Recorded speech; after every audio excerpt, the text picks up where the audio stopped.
ध्रुव जी महाराज को 5 वर्ष की अवस्था में भगवान मिल गए।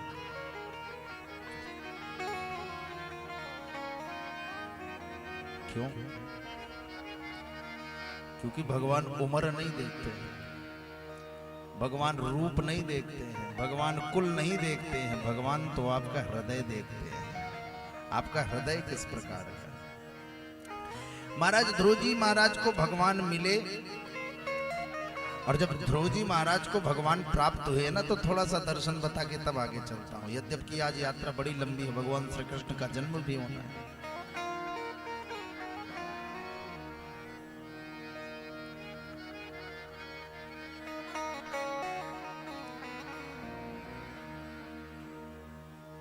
मगर मुझे लगता है कि आवश्यकता है ये दर्शन बताना चाहिए। जब ध्रुव जी महाराज को भगवान प्राप्त हुए केडी भैया, तो भगवान ध्रुव जी के सामने शंख चक्र गदा पद्म उनको लेकर के खड़े हैं। ध्रुव जी कुछ बोल नहीं पा रहे। भगवान समझ गए कि ये कुछ बोल नहीं पाएगा, कुछ जान ही नहीं रहा है। तो भगवान ने अपना पांचजन्य शंख जो है उनके कपोल में स्पर्श कराया, गालों में स्पर्श कराया। उन्हें वेद वेदांग का ज्ञान हो गया। अब भी ध्रुव कुछ नहीं बोल रहे। अब तो बोलना चाहिए ना, अब तो उनको सब आने लगा। अब ध्रुव जी इसलिए नहीं बोल रहे हैं कि वो समझ ही नहीं पा रहे हैं कि मैं इनकी उपमा किससे दूं। अंत में महाराज 42 श्लोकों में स्तुति की है, एक श्लोक का अर्थ बताता हूं। ध्रुव जी बोल पड़े, योऽन्तः प्रविश्य मम वाचमिमां प्रसुप्तां संजीवयत् अखिल शक्तिधर स्वधाम्ना अन्यश्च हस्तचरण श्रवणत्तगादि प्राणान्नमो भगवते पुरुषाय तुभ्यम् योऽन्तः प्रविश्य मम वाचमिमां प्रसुप्ताम्। आपने क्या किया? अभी तक मेरी वाणी सोई हुई थी, जागृत नहीं थी। अभी अभी क्या किया आपने? पांचजन संघ का स्पर्श करा करके प्रसुप्ताम वाचमिमाम प्रसुप्ताम, मेरी सोई हुई वाणी को जागृत कर दिया। तो खाली वाणी ही जागृत नहीं, महाराज शरीर के प्रत्येक अंग काम कर रहे हैं। किसकी वजह से? भगवान की वजह से। अगर भगवान ने आपको वहां से ठीक ठाक बना करके भेजा, यहां हाथ टूट जाए, पैर टूट जाए, तो डॉक्टर ठीक कर दे। और महाराज अगर जन्मजात भगवान ने गड़बड़ बना करके भेजा है, तो संसार का कोई डॉक्टर ठीक करने में सक्षम नहीं। एक एक अंग पर भगवान की कृपा है। तब प्राणान्नमो भगवते पुरुषाय तुभ्यम्। अब ध्यान देना, यहां पर जो मैं दर्शन देना चाहता हूं, भगवान ने ध्रुव को गोदी में बिठाया, बिठा करके मस्तक को चूम करके धीरे धीरे हाथ फेर रहे हैं सर पर। जब हाथ फेरने लगे ना, तो अब ध्रुव से पूछते हैं, ध्रुव क्या चाहिए? ध्रुव से पूछा कि ध्रुव क्या चाहिए? तो महाराज हमको अगर भगवान पूछ ले सामने से क्या चाहिए, हम ही नहीं चाहे कोई भी हो, तो हम लोग क्या करेंगे? हम कहेंगे महाराज रुक जाइए, पहले लिस्ट बना ले तब बताएं हमको क्या क्या चाहिए। काहे? क्योंकि हम भगवान के पास भी पहुंचते हैं ना, तो कामना ही लेकर के पहुंचते हैं कि हमको कुछ मिल जाए। जैसे एक शब्द आता है लालच। लालच जो है ना, हमारे दिमाग में इतना भरा रहता है कि हम भगवानों के पास जब पहुंचते हैं तो कुछ लेने ही पहुंचते हैं। मिल जाए मिल जाए मिल जाए, कितना मिल जाए।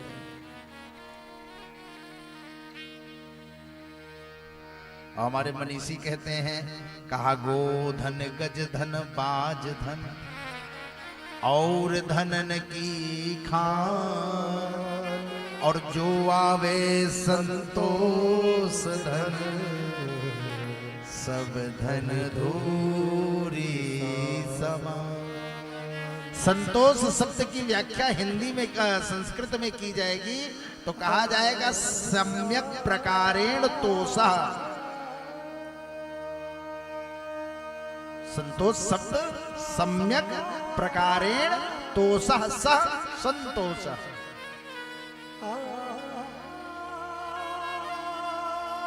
महाराज ना आने की चिंता न जाने की फिक्र, जीवन में कुछ रहे ही ना जाए।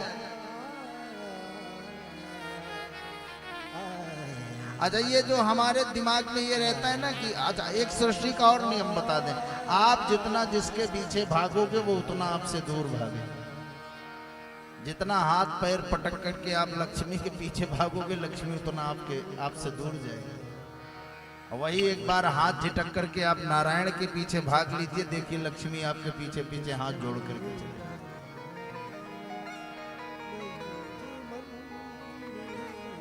ध्रुव जी महाराज जब बैठे ना तो भगवान ने कहा ध्रुव मांगो, तो ध्रुव ने कहा सरकार अब आपको प्राप्त करने के बाद कुछ रह जाए ऐसा नहीं। ध्रुव यद्यपि आया था कामना लेकर के, मुझे क्या करना है, मुझे गद्दी चाहिए, लेकिन भगवान को प्राप्त करते ही अब उसके मन की सारी कामनाएं समाप्त हो गई।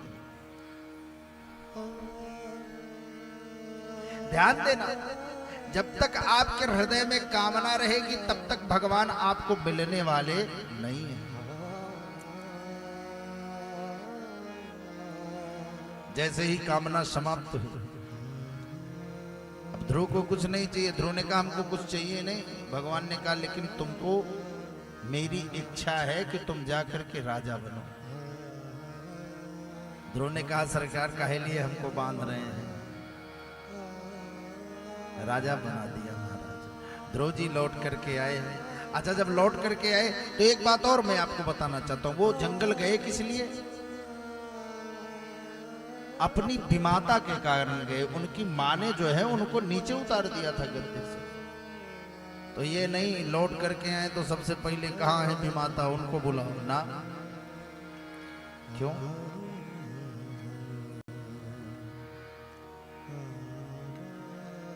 महाराज जैसे लौट करके आए ना तो सुनीति को प्रणाम किया तो सुरुचि को भी प्रणाम किया। सुनीति और सुरुचि दोनों को प्रणाम किया और उसके बाद राज्य की व्यवस्था देखने लगे। और जब राज्य की व्यवस्था देखने लगे ना महाराज,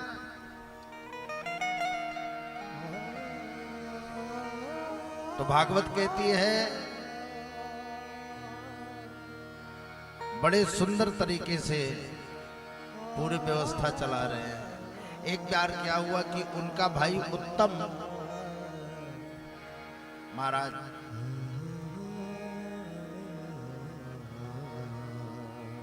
प्रचेताओं से ध्रुव जी की वंश परंपरा में उनके भैया उत्तम जी हैं, और उत्तम जो है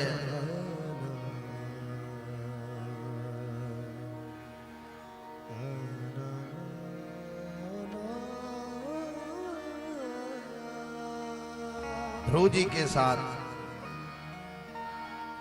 राज्य की व्यवस्था देखते थे। यक्षों का और उत्तम का युद्ध होता है जिसमें यक्षों के द्वारा उत्तम मारा जाता है, और जब उत्तम मारा जाता है तो ध्रुव जी को कष्ट होता है और ध्रुव जी भी युद्ध के लिए जाना चाहते हैं, लेकिन उनके पितामह मनु जी आकर के उनको समझाते हैं। अब महाराज ध्रुव जी के मरने का समय आया। थोड़ा सा ये समझिए, जब मरने का समय आया तो हमारे यहाँ सारे ग्रंथ कहते हैं कि मृत्यु एक ऐसा समय है कि दुनिया में कोई भी व्यक्ति नहीं है जो मृत्यु के दर्द से परे हो। मरते समय जन्मत मरत दुशाह दुख हो। लेकिन जब ध्रुव जी मृत्यु को प्राप्त किए तो कैसे प्राप्त करते हैं जानते हो? ध्रुव जी को बता रहे हैं कि ध्रुव जी मरने वाले हैं। पूरे परिवार के लोग, पूरे रिश्तेदार सब लाइन से खड़े हुए हैं। ध्रुव जी एक एक व्यक्ति से मिल रहे हैं, बराबर सबका हाल चाल ले रहे हैं। इतने में एक काला काला व्यक्ति आया, और जब वो काला सा व्यक्ति आया ना, तो महाराज उसने ध्रुव जी को प्रणाम किया। ध्रुव जी से कहा, सरकार एक निवेदन है आपसे। कहा बताइए। कहा हम ये चाहते हैं, कहा आप अपना पहले नाम बताइए, परिचय बताइए। कहा मुझे मृत्यु कहते हैं। तो कहा हाँ भैया बताए।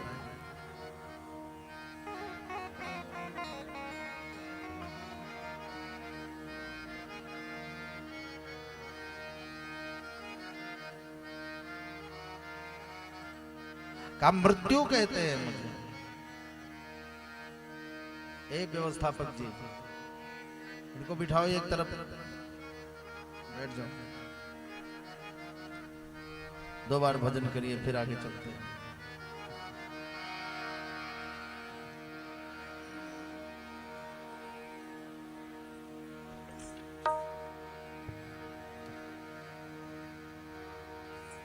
जो वृंदावन आते हैं,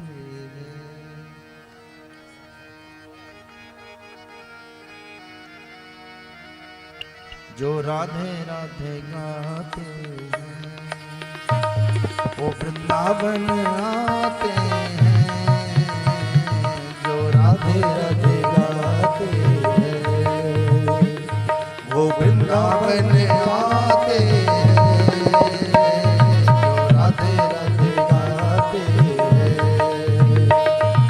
राधे राधे गाते